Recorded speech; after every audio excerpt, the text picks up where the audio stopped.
Well, welcome everyone to this live recording of the First Unitarian Universalist Church of Houston's Ministers Forum, where to celebrate Women's History Month, I'm very proud to, or pleased to introduce our distinguished guest, Iris Sizemore, who's the founder of the Houston Women's Group that has been running now for 50 years in Houston and is doing a bunch to celebrate their 50th anniversary, and we're just pleased to be able to celebrate with you by including you in the Ministers Forum this year, as well as I know you're doing many other events throughout the year to celebrate.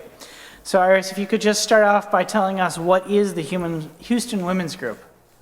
May I thank the congregants and members of this church. Sure. There would be no Houston Women's Group without this church and the space. Any Sunday morning for the past 50 years, maybe with the exception of COVID, you can come here at 9:30 or 10, and there's going to be at least one woman here.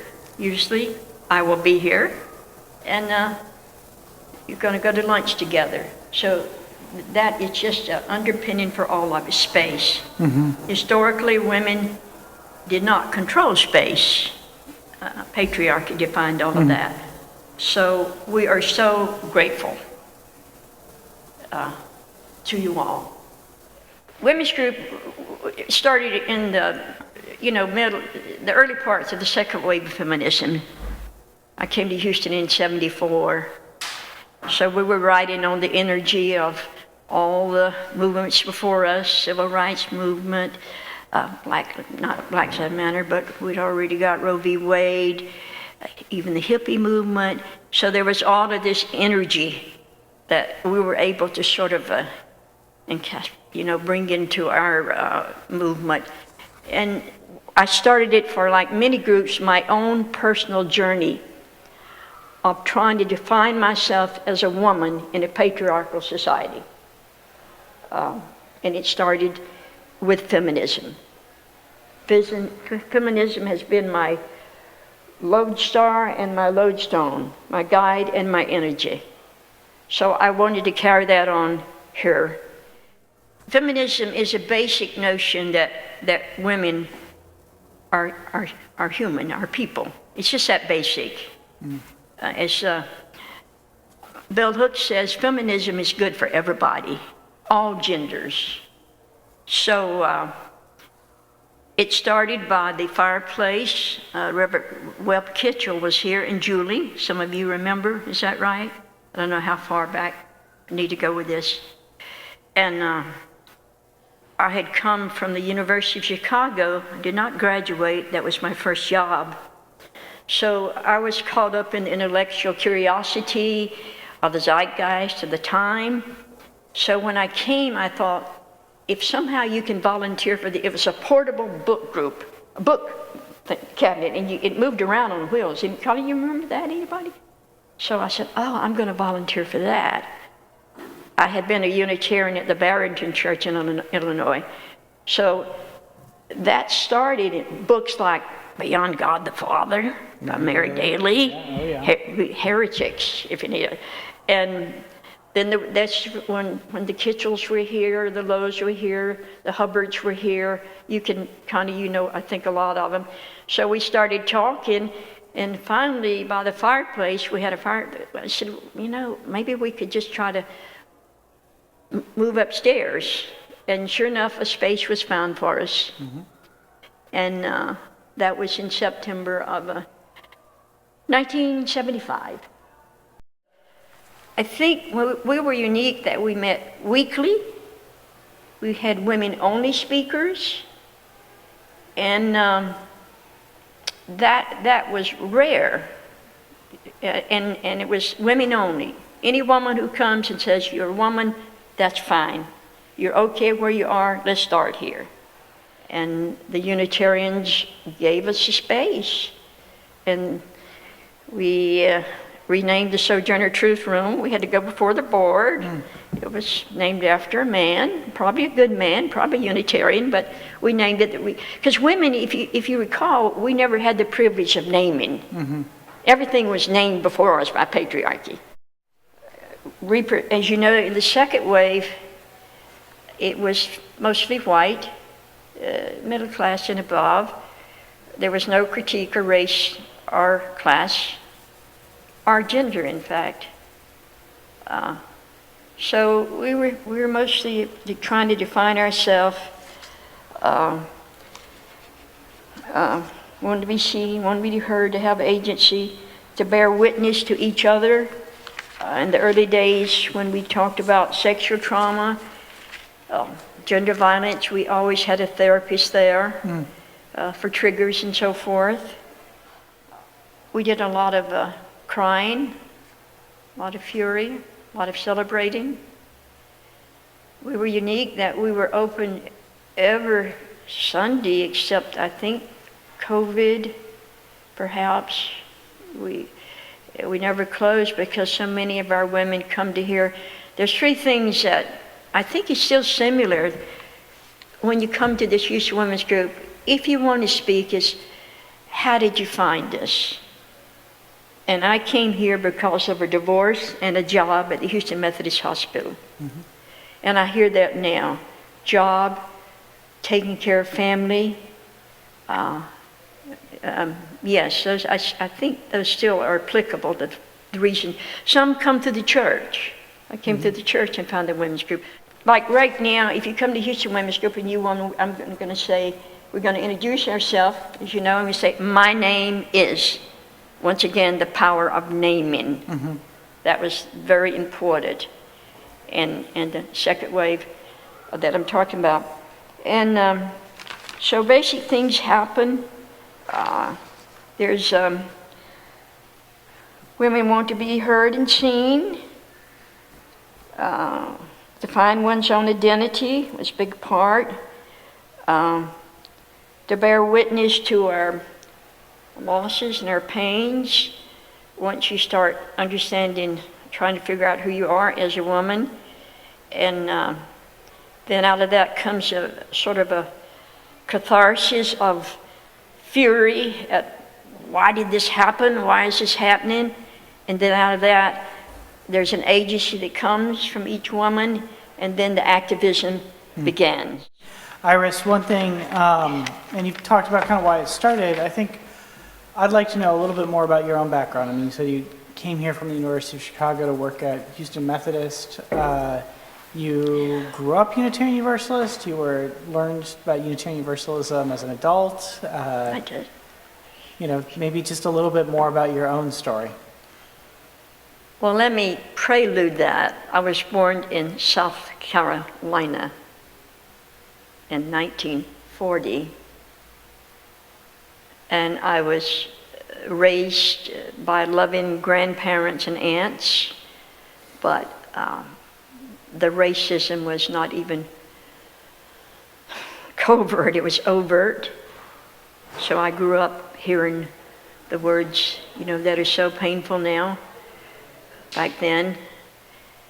And I guess I was a seeker, like my mother. She had been diagnosed with schizophrenia, and she was in a mental hospital in Alabama for 14 years, so I didn't see her until I was 16 years old. So whichever aunt I was with, I could go to the United Methodist, which was considered very liberal in the South, or I could go to the Holy Ghost Church. And each aunt had a job for me to do, so I became very adaptive. I knew how to please. And I've been saved so many times in the Holy Ghost Church that I really had to create lies of why I was being saved, because I was frightened that I was going to hell. So I'd walk up every time and be saved. Yeah. My first, I joined the Air Force, and that got me out of that little town where everyone worked back then in the cotton, the manufacturing, Kendall, Johnson. They worked in those little towns along the rivers in the South. There were no child labor laws when my aunts worked in there. And when I joined the Air Force, I was sent to San Antonio. And that's when the real world started to develop for me. I'd never seen a person of Jewish ancestry. I'd never even seen a Catholic. Wow. And certainly certainly a person of color that we had equal status in the military. Mm-hmm. Yeah. So that's when my search began. But then I got transferred to the great Northeast. And that was my salvation again. Another stepping stone. Uh-huh. I got to know Yankees even.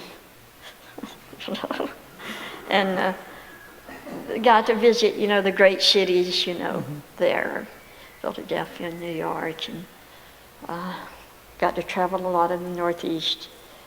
So after that, I married a sailor, because I was in the Air Force, and we had sailors on the base in Trenton, and I was only 19, but I didn't really have any family or anyone to tell me not to marry. Mm-hmm. We're talking about, 1960. So I guess I followed the role that I had seen from my background. And I stayed in the Air Force until he was discharged. And then we moved to Illinois, which was another great, the Midwest for me now. I've done it all, almost doing it all, except and I lived in San Diego for 2 years, so I had the great West Coast. Uh-huh. So I've done that. And had 2 children 6 years after I was married, and then we divorced. And that's when I started spending all my time in Chicago. Intellectual curiosity, questioning everything. I don't know if you recall, for years they had a very developed of women for abortions. I think they were called the Janes. Yeah. I don't know, anybody remember that? And they were going to be arrested, and then all of a sudden, 1973, we got, Roe v. Wade. Yeah. So I was in this whole environment.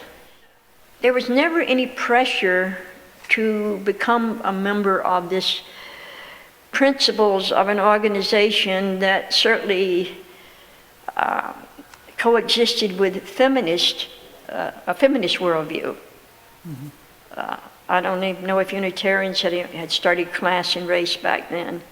I know I came here with a transgender woman, Dr.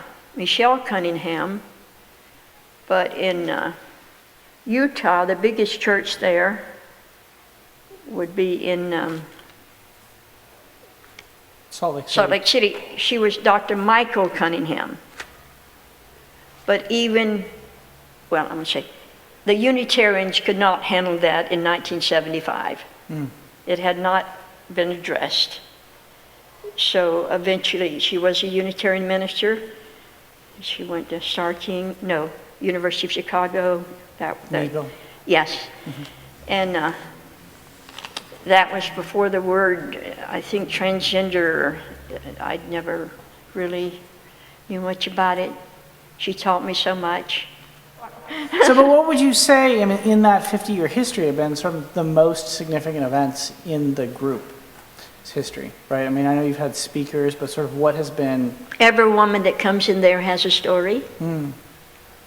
To listen to her story. To see just the revolution of defining yourself as a woman. The joys, the tears, certainly around gender violence, and then the catharsis of the fury that comes. What am I going to do? Mm-hmm. Like I say now to people, where is women's fury in America? I can't criticize any other country until I start right here. Where is our fury, and what are we doing with it? The incredible joy of being able to move with the different ways of feminisms, to listen to the third and fourth waves, bringing in all the way up to police brutality, intersectionality, unhoused, critique of corporations, mental health. These are the issues, ecofeminism, riding off of the, George Floyd energy of that would be the third wave. And then the fourth wave sort of fit into that with more granular parts of critique. I think that's the greatest joy, that we have been able to meet here and just keep integrating in and listening and learning. Generation Z, they don't want to know about the second wave of feminism, frankly. Yeah. Any more than I want to know a little bit about the first wave. I know, but you want to start where these generations are, the language, the fluidity of sexuality, just amazing issues that we never even looked at in the second wave, and especially class and race. And I think one thing about the Houston Women's Group that I am so proud of is we were never known as a gay group or a straight group. We were known as radical, crazy, political feminist. That's how we were seen in the community. And I've always dealt with feminisms as a plural early on because I knew of what was happening in England and France. So it was feminisms was always a part of my dream. And the second part was diversity. I contact speakers, and I still do. We had 2 speakers this Sunday. Dr. Annie Benefield, past president of League of Women Voters, and now with a voter initiative, and then from the Greater Houston Ministerial Association. What is it? Greater Minister? Interfaith ministers? Yeah. We both focused on their refugee program this morning, especially their women. So that is one thing that, because of your space, anybody who has initiative or want to start a group, we offer the forum now. My next question would be to talk about who's the influential members in the group have been. So many of the women were doing amazing activisms that perhaps were fueled by the spirit of the women's group. But I'm thinking of I told you Mary Daly here, Gloria Steinem. Every group that we brought, the church gave space. Whitmire, Jimmy, So you brought Gloria Steinem and Mary Daly to the church as part of the women's They group. did, Gloria Steinem. In fact, this Sunday of International Women's Year, I'm really going back, Jimmy Carter, it was the first and only federal funded women's convention, the only one. And I guess Reverend Kitchell, we had the whole sanctuary, and Midge Costanza, does anybody remember her name? Probably not. She was the president's liaison, and she was our speaker in the sanctuary. We had music, and we circled, we held hands and sang Women's Liberation Movement music from the civil rights movement. So once again, there's been so much mutuality and reciprocity between the group and this church. I can't ever understate that. In 1977, the same year, the women slept all over the church, wherever there was a room.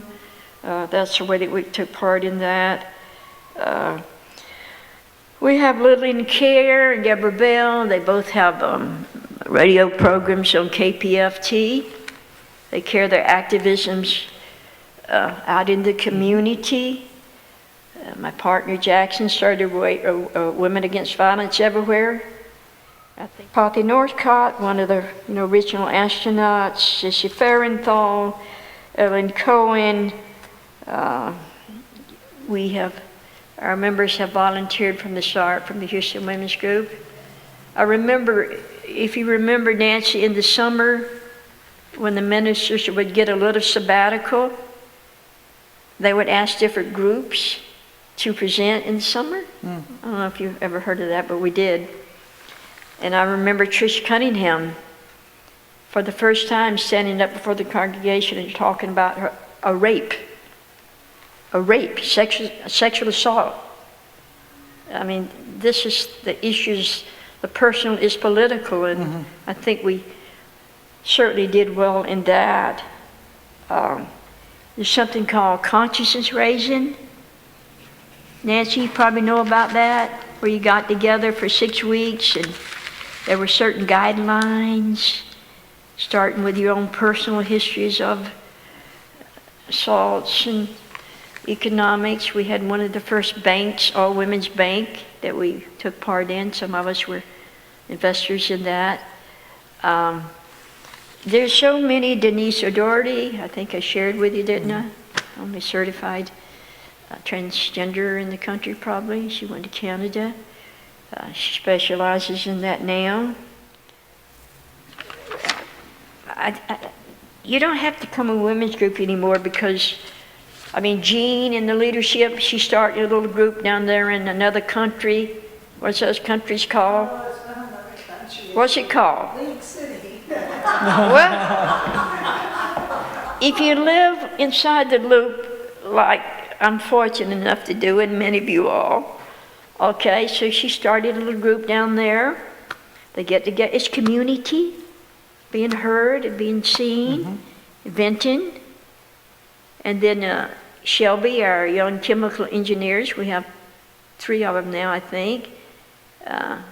They're starting a little group within Dow Chemical because, you know, they're the boss women and it's pretty patriarchal. So they have to go out in the field and find a bathroom and all that. So you know who you can talk to, right? Yeah. So what else, Jean, that is just sprouting out over? We have the movie group for women who have retired on Tuesday mornings. You go to wonderful movies. Yeah, Jean, could you just read some of our speakers? I think that will. I'm Jean Varsos. I've been a member of the group since 1982, but only last year or a year and a half ago I joined FIRSTUU Church. to become a member of the church. Yes.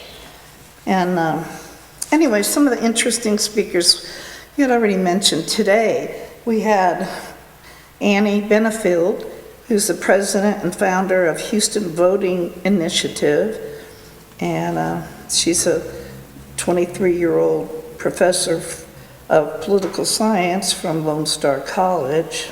There's a chair there dedicated to a student. Yeah, to an endowment in her name. Then today we had Pravina Lakshaman, and she is from the Interfaith Ministries of Greater Houston Refugee Services Department. So today she came and spoke, and Iris mentioned this, but the women's program that they have over there for the refugees is fantastic, and we are going to contribute some money to that. And they're dropped from 101 to 25 employees just in the last week.